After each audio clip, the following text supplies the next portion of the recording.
De mãe para mãe, vai começar seu podcast sobre birras. O Chega de Birra Cast. Chega de Birra! Sejam bem-vindos a mais um episódio do Chega de Birra Cast, o seu podcast sobre birras. Eu sou Jamile Tupinambá. Eu sou Eliana Costa.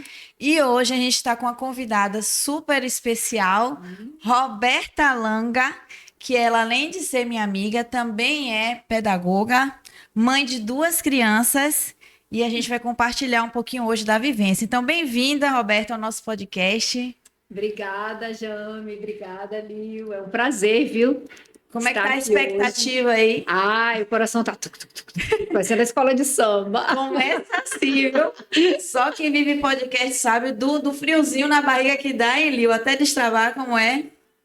A barriga borbulhando.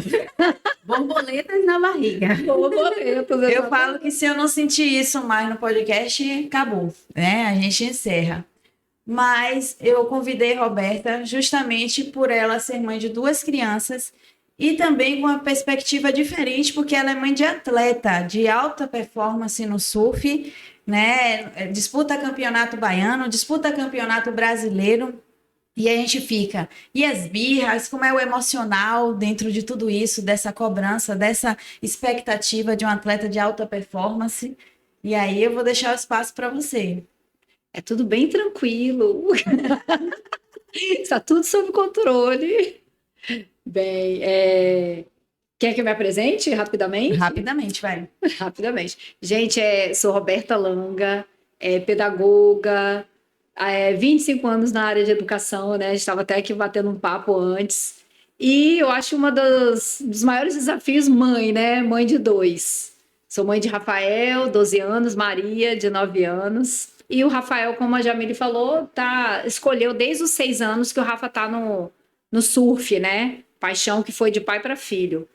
E assim, são vários desafios, né? A gente vai se desconstruindo, reconstruindo a cada fase, né? Ele começou bem novinho. Então, as birras, elas vêm desde sempre, em várias formas, né? Como a gente estava conversando antes. E eu acho que o amadurecimento emocional, né, é um dos desafios, né, que a gente, mesmo não comparando, a gente não pode comparar, né, uma criança com a outra, mas é nítido, eu que sou mãe de 2, a gente vê, né, essa evolução, esse amadurecimento emocional de cada um. Então, é isso. Quer que eu fale mais alguma coisa?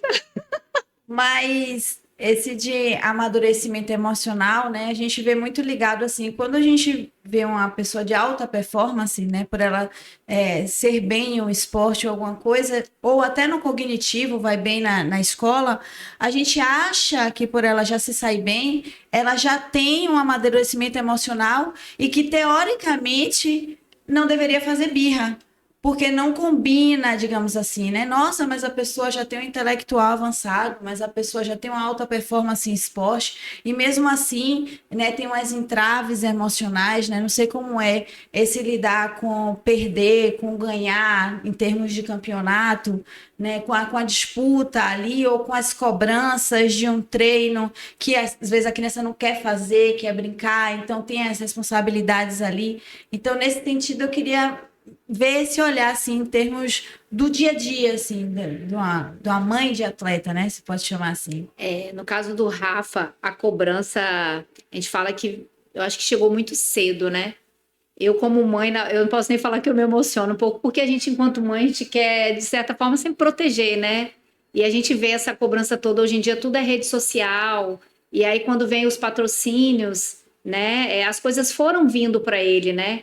Rafa é uma criança que eu falo, gente, porque a gente se vê os pais, gente, matando e morrendo. É assim, você vê cada coisa nos campeonatos que a gente fala, meu Deus, eu não quero chegar a esse ponto nunca, de pais realmente brigando com as crianças, aquela cobrança excessiva.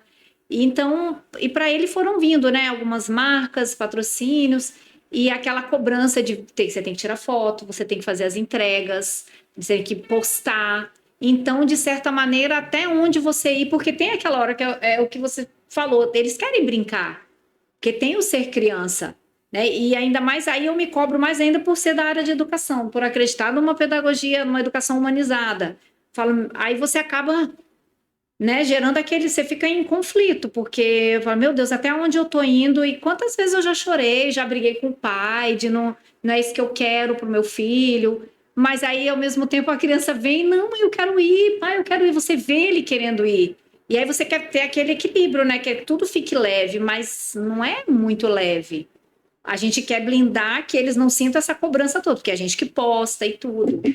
Então, assim, aí vem as birras, aqueles tipos de birras, né? Meu filho, vamos, que a gente tem que fazer uma foto e tal, não sei o quê. Ah, mãe, mas eu quero brincar.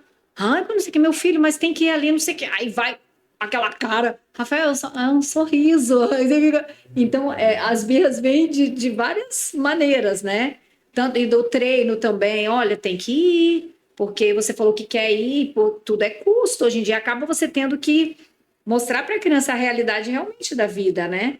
E aí é custo que está envolvido, porque para onde vai é combustível, é tal, porque a gente não tem daquele patrocinador financeiro mesmo, né? Então é o patrocínio ainda. Então, às vezes é uma responsabilidade que ele ainda não tem maturidade de lidar. Não tem. E junto com a infância, e aí vai, né, tendo essas entraves de você E a cobrança da gente achar que tá perdendo a infância, assim, para não deixar pesar muito, né? E essa infância passar.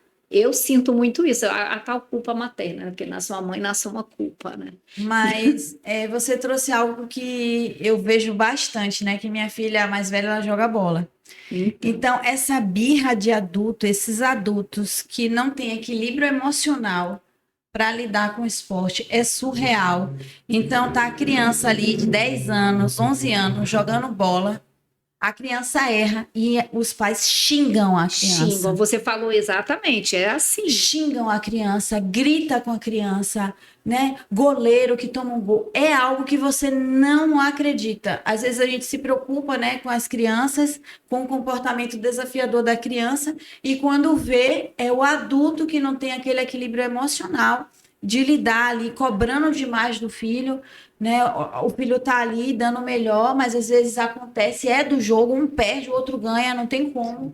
E às vezes é o mérito do outro jogador que deu um drible, que deu um atabaco, fez algum gol, e a pessoa vai e briga com a criança, e a criança chora no campo. Eu já cansei de ver isso, né? Birras de adulto interferindo no esporte da criança. Acaba que os pais, eles estão colocando os sonhos deles, né? Eles querem que o filho projetando, né? Nem colocou, projetando o sonho que muitas vezes são deles, né? Não é propriamente ali da criança, né? Alguns vão também, porque eu vou ali, até por recursos, né, de governo, algumas bolsas, a gente vê todos os tipos de situações. É muito triste, sabe? Agora, o Rafael foi para a seletiva do Brasileiro Nordeste, e agora a CB Surf, ela fala, antes de começar a competição, que os pais que eles verem algum abuso verbal, algum, né, maltrato ali com a criança, vai ser advertido judicialmente e vai ter que responder processo, para o nível que chegou. Imagina. Então, é cada coisa que a gente vê e você fica assim, meu Deus. Eu olho, gente, se eu tiver fazendo algum dia, porque às vezes você fica envolvido em tanta agonia, porque é o que fala, vem a cobrança toda de patrocínio, de não sei o que e tal. E aí o pai acaba que entra naquela loucura, porque é uma loucura e não pode, é isso que não pode acontecer. E o que acontece é que, às vezes, esses profissionais, esses atletas, né, futuramente vão passar por psicólogos para poder lidar com a carreira, as frustrações, as perdas, mas foi de uma coisa que já veio da infância, né? Dessa cobrança excessiva dos pais nos treinos, nas performances, e lá na frente, futuramente, eles vão ter acompanhamento psicológico para lidar com essas coisas que não foram bem elaboradas na infância, né? Porque já veio dessa cobrança já em casa, já com os próprios pais, dessa performance, desse ganhar, desse não aceitar perder. E futuramente eles acabam tendo esse acompanhamento profissional, mas talvez se fosse uma coisa já leve, já desde a infância, lá na frente eles se dariam melhor nisso, né? Eu até nem sei, às vezes eu fico me tornando repetitivo, porque toda hora eu chego pro meu filho e falo, filho, é isso mesmo que você quer? Lógico que ele não sabe ainda realmente o que ele quer, né, gente? Ele vai fazer 12 anos ainda, mas eu fico nessa preocupação. filha, é isso mesmo que você quer? Aí meu marido, Roberto, daqui a pouco você está induzindo o menino falando, não quero. Não quero. Eu falei, não, mas não é isso. É aquela preocupação que a gente tem disso aí, sei lá, na frente. Será que foi por escolha ou será que para agradar os pais? Porque tem muita criança que, no fundo, é isso, né? E tem aquele jargão, né, Roberta? Fala assim, filho de peixe, peixinho pode não ser. Então, às vezes, né, o pai é surfista, aí tem a expectativa do filho ser surfista, mas verdadeiramente ele vai na onda, mas pode não ser o que ele não quer. Então, por isso que você fica, né, plausível a sua preocupação de você falar, é isso mesmo que você quer? Ou você só tá querendo suprir a expectativa do seu pai, né, agradar pela busca do amor, do carinho, da conexão com o pai e tá ali naquele momento. Então, E construir isso, né? Eu até converso muito com meu esposo, até em off, e você fala, fale para ele, é que você vai amar. A gente tem que verbalizar, eu acho isso é importante, a gente verbalizar para as crianças, para os filhos da gente, o que a gente sente por eles, né? Porque já aconteceu várias vezes. que é gente, de incondicional, chorar, amor, ele né? chegar em casa realmente chorando, porque às vezes se cobram muito, quer ganhar aquela competição e tal, e chega em casa, fica ali, né, por ser menino, no caso dele, pro pai, quando chega perto da mãe, desaba. E aquilo, cara, aquela ele faz assim, Quer ó. mostrar forte. Gente, eu botar Pro no meu pai, colo, aí vem chega, aqui, eu boto. É o que eu falo pro meu filho, assim, tanto ele quanto Maria e ele, o Rafael, que o meu colo sempre, eu vou tem chorar. Não tem idade, o meu colo vai estar aqui, nem que seja grandão, mas eu acho que isso é importante, né? Que a gente vai estar aqui sempre, e a gente, o que importa é eles, a gente amar eles do jeito Você que eles falou isso, são, eu lembrei de entendeu? uma coisa, quando eu tô doente, meu marido olha pra mim, eu falo, eu quero colo de mãe, tipo, tem nada que você possa fazer, Não. só a comidinha de mamãe, o colinho de mamãe, um abraço de mamãe, para poder ajudar. Então, né, esse vínculo, né, que fortalece aí, não tem idade, né? Eu com 42 anos tô querendo colo de mãe, tem doenças que só curam com colo de mãe. Verdade. Então, Desculpem os pais, Mas eu queria trazer aqui algo que eu acho bem importante, é que, principalmente no esporte, os professores, os treinadores, muitos deles não são formados em pedagogia e não têm nem noção de educação, como se faz educação, como lida com as birras. Então, ele está ali, se formou em educação física, ou é um excelente professor de jiu-jitsu, né? Foi ali um atleta, ganhou faixa preta e com isso ganha a habilidade de treinar outras crianças. Mas a parte técnica, teórica, de estudo mesmo, de conhecimento de neurociência, não tem. E aí eu vivi uma experiência que foi bem traumática, quando minha filha, né, a mais birrenta, não vou nem dizer o nome, você já sabe, ela estava na aula de natação, ela tinha apenas 3 anos, e a aula de natação era algo novo. Ela começou a mergulhar, nadar, e não seguia a orientação que o professor estava dando de fazer aquele exercício. Só que ela já sabia nadar. Então, ela mergulhava, mergulhava e levantava, e o professor vai, bate a perninha, segura a boia e tal. E ela sem seguir a orientação, sendo que era ali a segunda aula dela. Então, tudo era novo, ela ainda estava aprendendo. Aí, esse professor olhou para ela e falou assim, você vai sair da piscina e vai sentar na cadeira do bobo. Pegou ela e colocou ela sentadinha numa cadeira fora da piscina. Mas imagina, né? Eu não estava, que Deus é maravilhoso. Perfeito, Quem estava era meu marido. Então ele já olhou aquela situação, só fez assim: bora, Jasmine. Pegou ela, enrolou na toalha e foi embora da aula. Essa foi a reação do meu marido. Mas se fosse eu ia desmostrar quem era o bobo. Ia ser nada pedagógico. Porque tem situações... Ia vestir a capa da mãe. Imagina. Então, assim, qual conhecimento realmente esse professor achou que era a melhor forma de aprender era humilhar essa criança, mandando ela sair da piscina, ficar com frio, né, para ela sentar na cadeira do bobo. Então, qual o intuito disso? Né, são reflexões que a gente vê que falta mesmo conhecimento. Não humaniza, né? Porque é muito fácil. Até o professor... Aquele professor que ele quer conduzir uma turma, um grupo, né? Qualquer pessoa, não exatamente um professor. Quem está ali, às vezes, no papel de conduzir grupos, você não vai ter um grupo ali homogêneo de todo mundo igual. Cada um vai ter sua individualidade. E cadê o desafio? O desafio é você conquistar aquele que realmente tá ali saindo, desviando alguma coisa tem. Então, Aconteceu também já com o John na aula de natação também. Ele chega em casa me falando: não, mãe, o professor me ameaçou, porque eles têm nível, né? No caso lá, eles fazem a touca. Então, o nível é na cor da touca. E ele já tá na touca verde. Aí ele disse que o professor fica ameaçando ele que vai retroagir ele para touca branca, que é o inicial. Ai, Aí eu disse, meu Deus, aí vem aquela coisa, né? Realmente, são educadores, né? Porque são professores ali de natação, mas não tem nenhum estudo, nenhuma formação voltada para a educação sem ameaça, sem punição, sem castigo, que faz parte e de um eles todo. não fazem porque realmente não sabem, eles não fazem por É. mal, eles acham que aquela ferramenta é a melhor que eles têm. Isso. Então, por isso, você que está assistindo o podcast ou que está ouvindo, encaminha agora para aquele professor, né, para aquela escola, para aqueles educadores, coordenadores, para poder ter ferramentas, trazer uma reflexão sobre isso, para ter formas diferentes de sim, né? Não é que a criança vai ficar na piscina fazendo o que quer, achando que é a piscina do clube, mas existe alguma maneira que eu possa ter a atenção dessa criança de uma forma que ela participe, mas que eu não precise humilhar?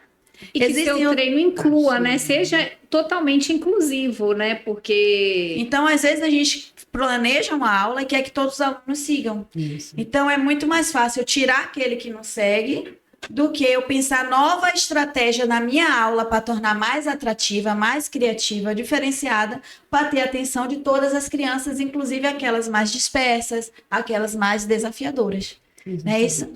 Mas eu acho que aqui a gente já trouxe bastante reflexões para o dia de hoje. Comenta aqui se seu filho faz esporte, se já passou por alguma situação como essa, que a gente quer saber. Quer agradecer ele ou alguma coisa? Agradecer a Roberta a presença e estamos aí mais um episódio entregue para vocês. Obrigada, Roberta, pela presença aí. Vamos ficar mais um episódio aí.